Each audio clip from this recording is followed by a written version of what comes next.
Greetings, fellow scribes! Welcome back to the archive. This week I continue my discussion on the Worlds of AD&D 2nd Edition with Dark Sun. Dark Sun is a vast, blasted wasteland where in the ancient past, unethical and unrestrained uses of magic just sucked so much life from the world that the few fertile areas left became the centers of city-states. These city-states are ruled over by tyrannical god-kings. Metals are rare, to where having a iron dagger is a huge sign of wealth. And in fact, it is a world where they don't even use metals for their coins. The basis is ceramic pieces, not copper pieces. But with that said, let's get into this discussion. So sit back, relax, and enjoy as we talk about Dark Sun. Hey, before I begin, let me just say, if you like this video, please click like and subscribe down below. Leave me comments. Follow me on Twitter. Tell me what you like, what you didn't like, what you'd like to hear me talk about more of in the future. Always looking for ways to help improve the channel. Also, if you can, if you feel like it, support me on Patreon. Link in the description. This helps keep me in books to keep the channel going. With that said, let's just get right on into this, shall we? So, the world of Dark Sun is different from many other AD&D worlds. This core difference boils down to magic. You see, in other AD&D worlds, you cast a spell, it goes off, that's all you need to worry about. In Dark Sun, magic pulls from the life energy of stuff around you. And that's significant because that's led to two different schools of magic. The Preservers and the Defilers. Preserver magic is a bit more gradual draining. It takes more care and more time to learn. And mechanically it ends up, Preserver magic is like standard AD&D magic. However, you then have Defiler magic. Defiler magic is easier to learn, quick to learn, quick to cast. But it leaves the areas around the caster as lifeless chunks.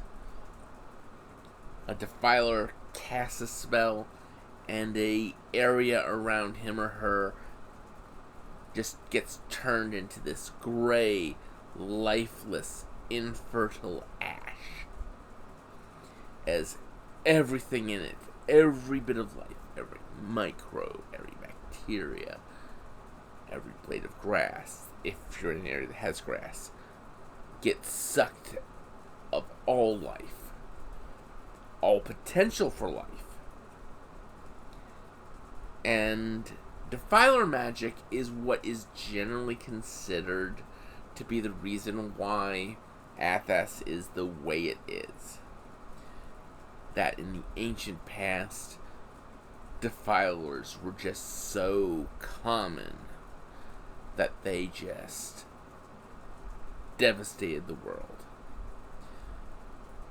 There's other possible reasons. Some reference the Great Dragon of Tyr, the only dragon actually listed in the world. There are others. It's just, it gets really complicated. Because, yes, Athasian dragons are not like other worlds' dragons. An Athasian dragon is one of the city-state god kings, the sorcerer kings as they're called, has to conduct a massive ritual. This ritual involves massive blood sacrifice of a lot of their own people. And this sacrifice ascends this person, this god king, this sorcerer king, into dragonhood. And yeah, they are defilers of the most potent variety. But they're still killable in a way that the Great Dragon of Tyr is not. And the Great Dragon of Tyr is a force of devastation. It leaves in its wake vast tracts of unsustainable terrain. In a way, the Great Dragon of Tyr is the Tarrasque of Dark Sun, only worse. And speaking of the Sorcerer Kings, one of the interesting bits is, in other game settings, when you say someone's a god king, that just means you're talking symbolically. You know, oh, they're claim descent from a god, or something like that.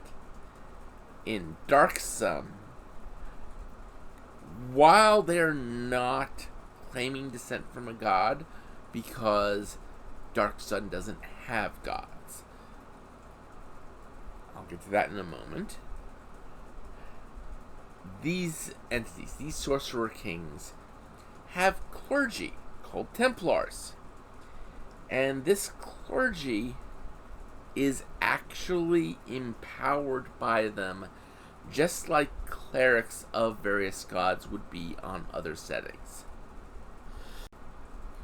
Templars end up also being a class described later on.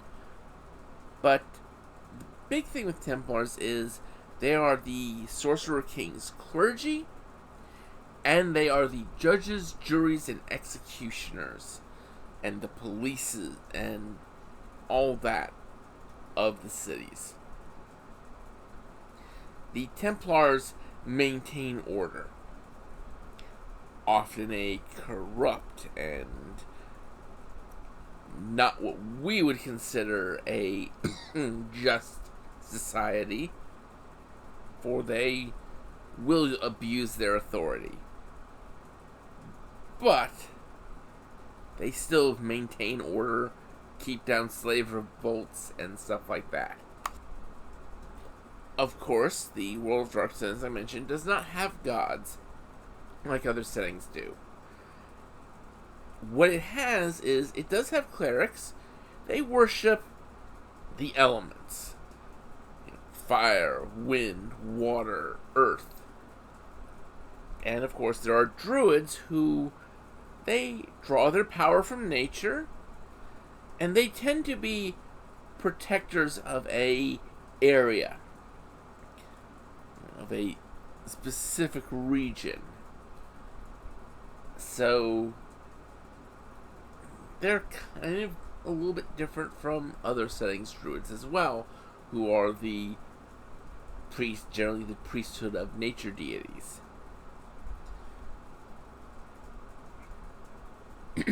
And of course, the setting is one where metals are rare. Finding gold pieces in a treasure is huge. And most prices are in ceramic pieces. Because anything that could be made out of something not metal gets its costs its price in ceramic pieces instead of gold pieces. But yet a ceramic piece still works out to be 100 ceramic pieces equal 1 gold piece. So having a single gold piece is huge. A single gold piece in Dark Sun is the equivalent of having 100 gold pieces in another setting. And platinum pieces, that is wealth. A single platinum piece could buy many, many things. Many, many people. Because in Dark Sun, slavery is accepted. And it's not just accepted, it's a part of life. In fact, the introductory adventure has the PCs as escapees from a slave caravan. But the world's a bit more complicated than just those differences. It has 2 new races that aren't in any other world, plus 1 PC race that's in other settings would not be a PC race. It would be a monster. The 2 new PC races are mules, the children of a human and a dwarf. Mules are sterile, and they are stronger than humans overall. That's their big thing.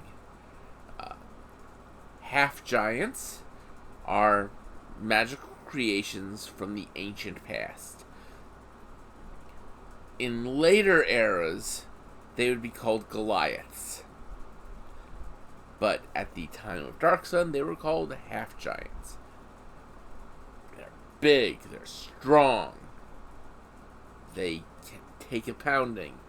They're one of the first examples of a PC large creature in the game. And then you have the 3 crane. Ah, yes, the 3 crane. Giant insect men. Well, basically giant mantis men. And they don't sleep. They don't need sleep. And they consider elves a delicacy. Of course, they will also eat any other PC who dies. Because they're practical.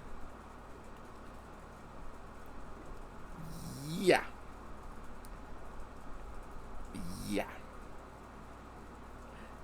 That's always a fun bit to play up in a setting, in a game. But beyond that, there's other differences to the races. Elves are tall, lanky, and they travel in nomadic tribes, and they run. And they're geared very much for life in the desert. The halflings are savage cannibals. At least that's the reputation they have. They will kill people. They will eat humans. If it's the only meat available. Dwarves don't have beards here. And they tend to just primarily be we work type creatures. And when they set themselves on a goal, they actually get bonuses towards pursuing that goal, no matter what that goal is. There are no gnomes in the Dark Sun world, though. They had to drop something, right? And that's how the races all stack up. Now, there are some differences in the classes as well. First off, you have the Templar class. It is an actual class, not a kit. The druids are a little bit different how they're handled. But they make changes to a couple of the classes. Bards, for instance, get all the thieves' skills, unlike in other settings where they only get a select number of them. Also, bards in Dark Sun are masters of poison. It actually gives them rules for making poisons, and they can make all the classes of poisons. A new class it created was the Gladiator, because in the arenas of the Sorcerer Kings, as a way to keep the populace happy and sustained, gladiators are a huge thing. And gladiators are special in that they start off proficient in all weapons. However, they can spend 2 of their weapon proficiency slots to become specialized in a weapon. And then they can spend 2 slots to become specialized in another weapon. So, while other warrior types or other PC types are, I'm picking which weapons I'm proficient in, gladiators are picking which weapons they gain all the benefits of specialization in. And there was a Dragon magazine that introduced various Athasian weapons, and one of the things that did really interestingly was it gave benefits for various weapons if you were specialized in them versus merely proficient. But there's other little changes like the narrowing of the spells a ranger can learn. Rangers can pick one of the elemental clerical groups, and that's where they learn their spells from. Now, while it's not said as one of their specific class abilities, Rangers also tend to be the ones who learn to make herbal potions in Dark Sun. It's kind of just a quirk of the setting that they're the ones who were seen to do that. Really, that's pretty much the summation of Dark Sun. One other little tidbit. Other D&D settings used a concept of a 3d6 basis for the attributes, the ability scores. Dark Sun used a 5d4 basis. There were variants that, like the other settings, but Dark Sun, your character went from a range of 5 to 20, while other settings went 3 to 18.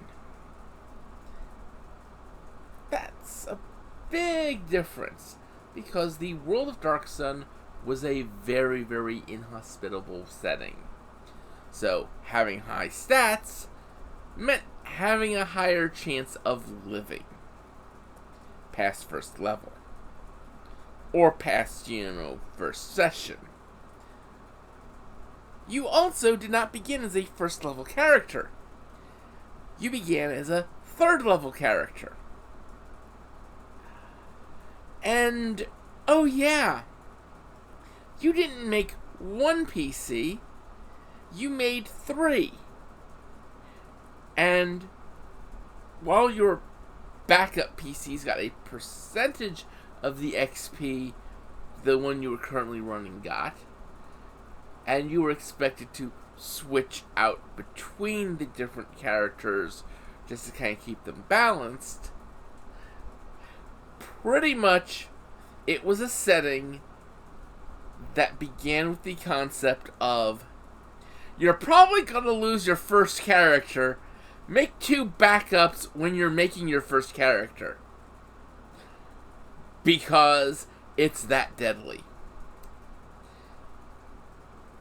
And, oh yeah, it usually wasn't the monsters that killed you.